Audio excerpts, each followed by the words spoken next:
بسم اللہ الرحمن الرحیم۔ السلام علیکم ورحمۃ اللہ۔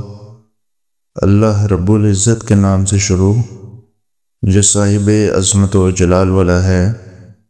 حضرت انس رضی اللہ تعالیٰ عنہ نے کہا کہ رسول کریم صلی اللہ علیہ وسلم نے فرمایا، جو شخص مجھ پر ایک بار درود بھیجے گا خدا تعالیٰ اس پر 10 مرتبہ رحمت نازل فرمائے گا اور اس کے 10 گناہ کو معاف فرمائے گا اور 10 درجے بلند فرمائے گا۔